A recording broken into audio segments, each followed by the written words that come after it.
6 Feet Away, another edition from Randy Nash of Sumner Funeral and Cremation in Gallatin, Tennessee, the youngest president of the Tennessee Funeral Directors Association. In this pandemic, the need to celebrate the passing of a life has taken on new dimensions. State laws, federal mandates, social distance. Knowing the mandates that change almost daily requires not only a professional who stays informed, but someone willing to think outside the box, which is the name of this edition of 6 Feet Away. Money-saving possibilities that retain dignity in cremation and creative ceremonies are just part of Randy Nash's Daily. There are some really interesting new ways, and I call it interesting because it's fascinating. Saying goodbye to this earth has changed so much in the last 10 years. Let's talk a little bit about some creative ways that people, burial in general. Well, with everything that we've been dealing with the coronavirus and COVID-19 regulations and stuff recently, Governor Lee had some executive orders that went out, and different counties have done some different stuff. I think that Davidson County is still at 25 people or less at a funeral. Our regulations have eased up some here because we fall under the state. And one of the things that we did was one of the gentlemen who was not a licensed funeral director, but was one of the owners of this business when I purchased it. His name was Tommy Womack. Tommy's another guy that's lived here his entire life. And he and his family have been heavily involved in the Sumner County Fair, the Sumner County Fairgrounds here for a long time. I couldn't even begin to tell you how long. And so we were still under a lot of the restrictions when he passed away. I had this idea, and I asked his wife about it, and we talked about it, and she decided that she liked the idea, and we did a drive-through visitation at the fairgrounds. Fortunately, the fairgrounds has a gravel road that travels the entire perimeter of the property and comes out between two gates, and so people could come in one gate, follow it through, and on the exit gate, or near the exit gate, there's a pavilion where we had him, we had the family there. They were able to speak to people from their vehicles, and a couple people stopped and got out. You can't control everything. But, we had around well over 300 people come through, in a few-hour period to pay their respects to him. That was just a way to do it. And people are doing that all over the country. I've got friends that are funeral directors in states all over the nation and have done it in different ways. I have a friend in Louisiana who did it. They have at their funeral home, they have a large chapel that has a carport next to it, and that carport has a large window.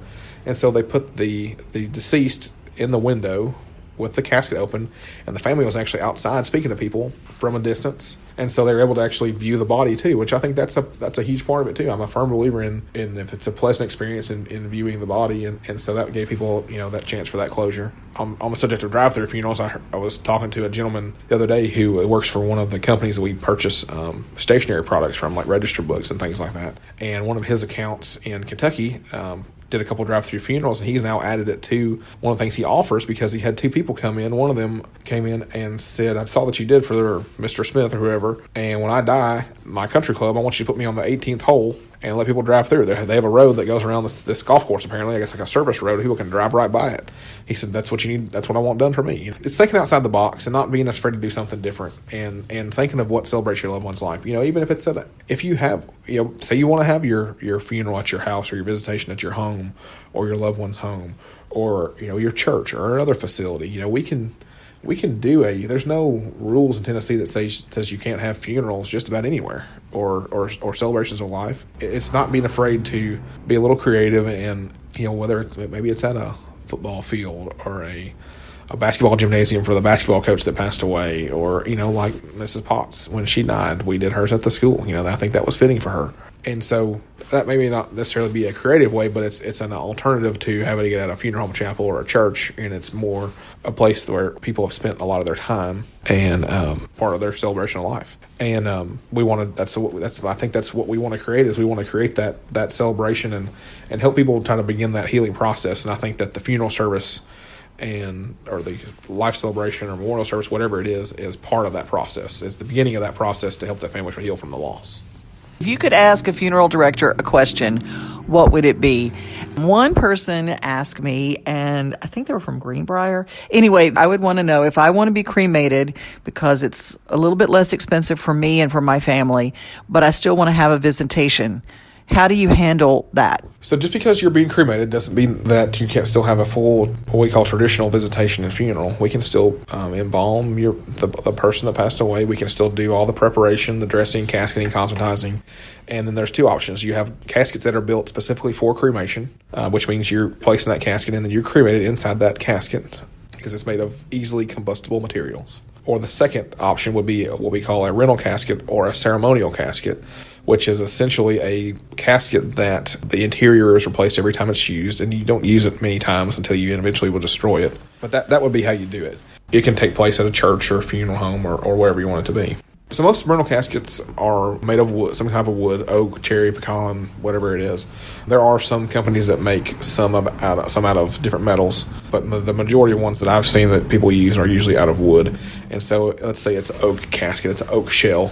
And when you're looking at the casket from the front, one of the ends of the casket, most likely what we call the foot end of the casket where the feet would be, you can't tell from looking at it, but if you open it up, it has a latch or something that where it comes down. The body is actually placed into a insert that's in there. So it's probably a cardboard or some other kind of material insert that has the material and everything that looks like the interior of the casket. That whole thing comes out. So you literally take it back down to just the wood shell. You put that insert back in it. So it can't be used twice. It's never used twice. That's the only way that you can use a casket more than once as a rental casket. So if we have someone here who's going to be buried and we place them in the wrong casket, that casket, if we move it and we put them in a different casket, that casket has to be destroyed. It can't be used again. That's the way you can have a rental casket. And so and with cremation too, there's some misconceptions I think sometimes that cremation is an alternative to a funeral. But cremation is a form of what we call disposition. So burial, cremation, entombment, those are what I call types of disposition. Just because you're being cremated doesn't mean you don't need to you shouldn't have a service or something like that. We can still do as much or as little as you want to do. Your body doesn't necessarily have to be present for that service. It can be. If your family, sometimes if you have a family that's very traditional, but the person that passed away wanted to be cremated, you can combine those two in a way. And so I think that's making sure that people that are educated and know their options.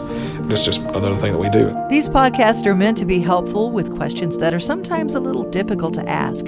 But here, we will open the door so it's easier to broach the subject with your loved ones. For those questions, contact Randy Nash directly at sumnerfuneral.com or at 615-452-9059. I'm Devin O'Day.